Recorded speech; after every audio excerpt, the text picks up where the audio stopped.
Okay, so Zap, nagluto tayo ng masarap na ulam ngayong araw na to. Yan, so tuuin natin to. Nahin muna natin yung ating bell pepper at yung ating carrots. Prituin lang natin siya.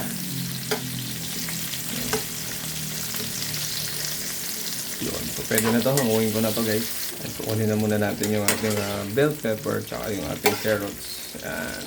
So, ayan guys. Alam-ulit natin yun mamaya. So, sa same pot guys, mag-gisa na tayo.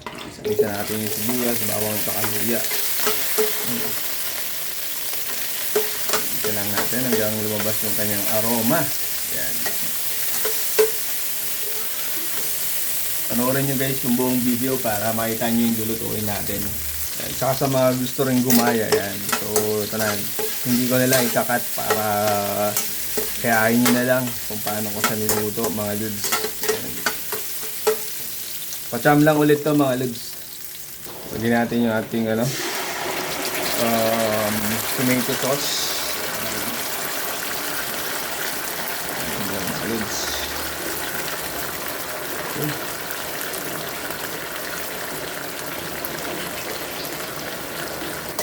Ng konti mga lods, mix lang natin.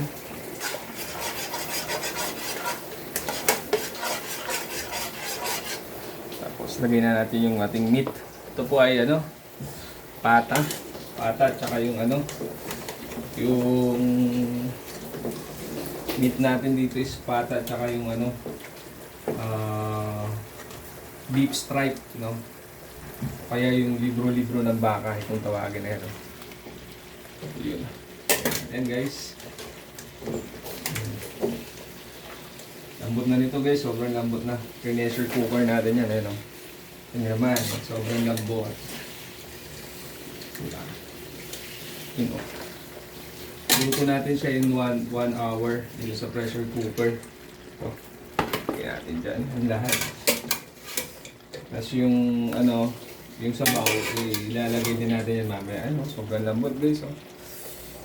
Yung laman. Iwalay na yung buto sa laman. Ayan. So, mix natin guys. Mix na natin to. Umiwalay na yung pata sa sa laman niya. Yun Wow.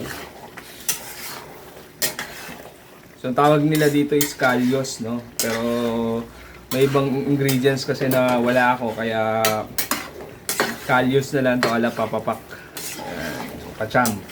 Kasi wala tayong mga ibang ingredients gaya nung smoke smoke na bacon, tsaka may isa pa wala tayo nun, kaya ito na lang muna, pacham. Lalagyan ng sili yung mata ko guys. Sige lang. Lalagay tayo ng patis, konting patis, palasa. Yan. Tapos lagyan din natin siya ng white pepper, palasa. And then of course yung MSG guys, optional kung gusto niyo maglagay. Yan. Kaya mix lang natin guys. Tapos natin lagay yung mga ingredients. Wow, sobrang lambot. Gusto ko pandagdagan to ng guys, ng tomato sauce. Excuse me. Lagyan pa natin ng tomato sauce guys. Yun. Sarap ng ating kalyos guys. Yan. So, yun. Mix na natin ulit guys. Natching ako sa sa paminta guys. Sorry. Yan. So, mix mo lang ulit. Yan. Grabe, lambot ng pata guys. So, lagyan na natin yung broth guys, yung ating pinaglagaan. Pinalan to. Yun, hansayin lang natin lagay na. Yun. Okay. Yan Wow. Lambot ng pata. Durog na lang. So, sakto lang yan para yummy sa pangkain. Guys, maglalagay din pala ako ng isang beef cubes. Mix natin. Mix natin ulit. Kunting mix lang kasi ano na, super humok na ba? Kasi sa Bisaya, humok na. Sa Ilocano naman, lalo ngayon. Sa Tagalog, sobrang lambot na. Yan o. But it's okay. Masarap yan, man. Masarap yan, mga lods. Malambot. Yan o. Wow, super yummy. Diba? O, takpan lang muna natin to mga lods. Lutuin pa natin ng konti. Takpan na muna natin. Ano muna natin siya dyan. Lumaluto ng konti. Matuyo ng konti yung sabaw. Guys, lagay na natin yung ating pineapple tidbits. Optional lang po ito. Parang ano ko lang yan. Trip ko lang.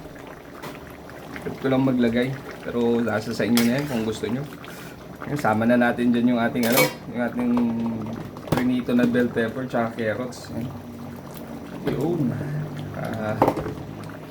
Una sila dyan. Sabay-sabay na sila. Mix lang natin. Konti.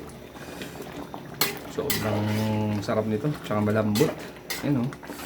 Wow. Tikman nyo guys para malaman natin kung sakto na yung lasa. Muna natin.